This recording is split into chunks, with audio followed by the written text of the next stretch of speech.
Earth signs, tignan natin ano po yung mensahe para sa iyo ngayong araw. Keep in mind po na ito ay general reading lamang, so hindi po lahat ay makaka-relate, so be open-minded. Sa mga hindi pa po nakasubscribe dito sa ating channel, please subscribe na po kayo and pa-like na din po ng ating video. At sa mga nais pong mag-avail ng ating private readings, ng ating Evil Eye Amulet Necklace at ng ating Tears Bracelet, makikita nyo po yung link sa description box. Tarot Intentions by Aliana Reyes. Spirit guide and open to receive any messages, please, for Earth signs, Taurus, Virgo, and Capricorn. We have twin flames. Okay. So, may mga bagay, may mga tao kayo dito na kailangang iwasan. Though, nagiging happy naman kayo, kaya lang, pwedeng dumarating din na nagiging toxic kayo sa isa't isa. No? Ayan po. Meron dito. Meron kayong kailangang iwasan. Kasi magkakaroon lang kayo ng growth ng taong to, or mas magkakaroon kayo ng growth ng taong to sa isang bagay na to pag nag-detach po kayo. Yan, layo muna kayo.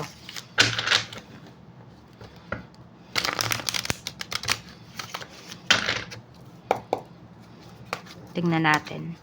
Okay, may mga good and bad things na nangyayari sa life mo ngayon, Earth signs. Pero ganun talaga eh. Balance kasi ang life natin. 'Di ba nga minsan yung iba sa inyo, baka nga meron dito natatakot na kayo maging sobrang masaya. Kasi sobrang lungkot naman yung kapalit. Yung tipong ganun na ano nyo ba yun, na i-experience nyo ba yun. So ganun talaga, balance lang po ang mundo. Sabi nga, wag mo, ano ba yan? So, lahat naman ng kaganapan or lahat ay lahat naman unfair. Ano ba, tama ba 'yun? Ano nga ba 'yun? Ayun, naaalala ko na life is unfair with everyone, 'di ba? Kaya nga 'yun yung matatawag natin na fair yung buhay, kasi unfair naman talaga lahat sa buhay ng tao. Yung akala mo masaya kasi marami silang pera, meron pala silang ibang pinagdaraanan. 'Di ba? Yung akala mo okay, yung walang problema, pero meron. So life is unfair with everyone. That's why it's fair. Ang hirap sabihin eh, no? Pero yun. Nakuha niyo ba yung thought? So we have 4 of Cups. Tignan mo, walang pag-usad. So, yun nga yung sinasabi ko dito. It's either meron kayong kailangang pakawalan na tao, or meron kayo ditong pakawalan na sitwasyon. Mag-detach kayo sa mga bagay-bagay, sa isang tao. Kasi po, ayun, parang hindi nyo mahanap yung growth ninyo, yung sariling growth ninyo. Meron tayo ditong 7 of Swords. Okay.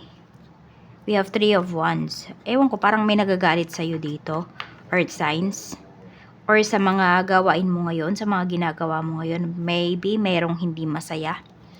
We have the Lovers. You see, ito yung sinasabi ko pa kanina, oh. So, twin flame mo talaga itong taong ka-deal mo. Kaya kung napapansin mo, yes, may growth sa buhay ninyo. May growth naman. Pero yung talagang peak ba, nung growth na yon, hindi mo siya makikita. Tapos meron din dito, pwedeng sandali lang, happy kayo ng taong to, tapos maya-maya magkaaway na naman kayo. Yung tipong gano'n, nagiging toxic kasi siya. So parang once na nag-decide talaga kayo na magstay sa life ng buhay ng taong to, ayun, hanggang sa maging toxic naman yung relationship ninyo. We have Temperance, ayan po. So meron dito parang ngayon pa lang kayo nakakabawi. Meron tayo ditong 8 of Swords. Ganito, 'di ba may nagagalit sa iyo. Ngayon naman, Earth signs, parang dahil nga ngayon ka pala nakakabawi, wala ka nang paki kung may magalit man sa iyo dito. As long as ayan, maayos mo yung life mo. Tsaka wala ka naman kasing tinatapakan dito ng mga tao. Maaring meron kang mga pinutol na mga connection, mga communication, dun sila nagagalit. Okay? Kasi wala na silang mabe-benefit sa iyo eh. So, ayan, kailangan mo lang tong panindigan para makabawi ka talaga. So, may healing na dito eh, sa energy mo. Kailangan mo lang siyang panindigan. Ayan po, may makakabawi talaga dito. More on financial, ito. Ano yun? Financial recovery for some of you. Makakamit nyo po ito. Pwedeng bago matapos ang taon. For some of you naman, pwedeng 10 months from now pa.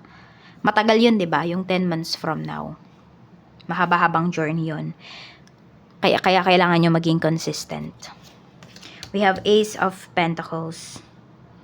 May engagement na pinapakita dito. Or ito ay matagal mo nang hinihintay coming from your person na mag-propose siya sa'yo. Ayan. Or ikaw ba to, humahanap ka ng tiyempo kung kailan ka magpo-propose sa person mo. Mukhang naiinip na yung person mo dito. Meron naman dito po, mukhang, hindi niya gusto. Hindi yun yung hinihintay niya coming from you. Yan na, we have 5 of Swords. Parang ayaw na nga niya eh. Pero you try pa rin naman, kung kayo yung magpro-propose dito sa person mo. Pero kasi parang madami siyang idadahilan sa'yo. Pag ganyan, alam mo na. Ibig sabihin, you need to detach na from that person kasi walang growth. Hindi lang sa life mo, even sa relationship ninyo, pwedeng walang growth na mangyayari. Baka may tanggihan kasi dito. Ayan o, diba? May pagdadalawang isip. I don't know kung may nagawa sa'yo yung person mo behind your back. Kaya nagdadalawang isip siya dito. Kaya parang feeling niya hindi niya deserve yung i-offer mo sa kanya. We have 10 of Wands. Meron bang maglilipat bahay ngayon? Ayan. Or basta may mga gamit lang kayo sa bahay na inaayos. Baka may magja-general cleaning. Meron tayo ditong the Fool. So, ito, meron dito, sabihin natin, sa trabaho. Medyo parang alam mo yung nagtatanga-tangahan siya. Feeling naive yung taong to. Pero feeling mo lang yon. Totoo, madaming alam yung taong to. Mabigat kalaban to. Yan. Kahit di ka naman nakikipaglaban, no? Pero ayun nga po, huwag kayo masyadong makampante towards this person. Yung parang turo kayo ng turo ng mga gagawin niya. Naku, baka mainis yan sa inyo. Kasi alam naman niya yung gagawin niya. Ewan ko kung ba't siya nagpapanggap na walang alam. Ganon. Yung taong to, pagdating dito sa work, ganyan siya. Baka nanghuhuli siya, ganyan. Kung sino ba yung mabait, sino ba yung madaling maloko. Kaya medyo dumistansya po kayo dito. Towards this person. Ano siya eh. Basta sobrang tahimik lang niya, ganyan. We have the Star. Okay.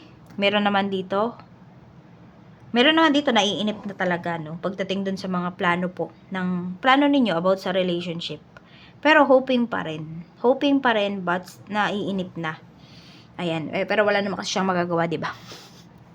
Or pwedeng ikaw to, diba? Umaasa ka na lang din talaga na mag-workout itong relationship ninyo. Or ano man tong ginagawa mo. Pwedeng business to, sa career. Kung may hinihintay man po kayo dito na yung dream company nyo ba?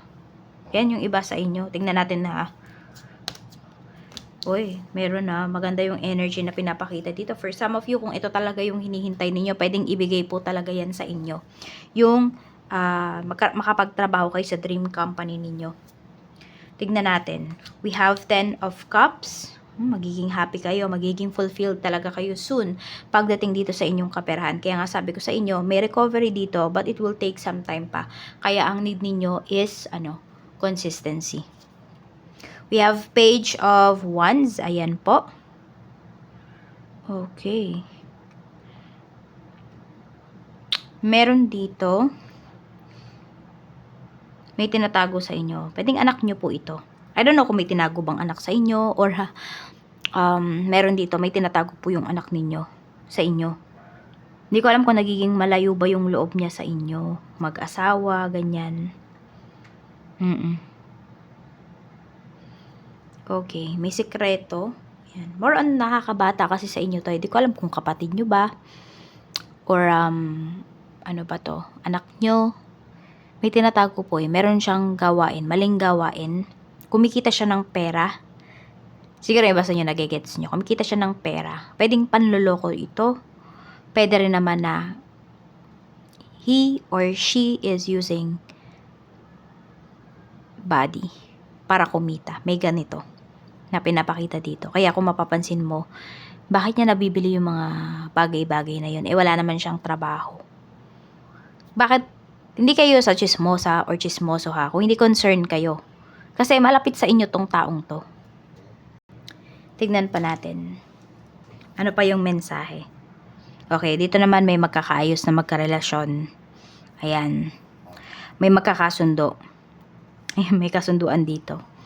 So, yung mga pinangako, ayan, pwedeng gagampanan na talaga siya. Gagawa na talaga siya ng aksyon. Tignan natin ano pa yung mensahe.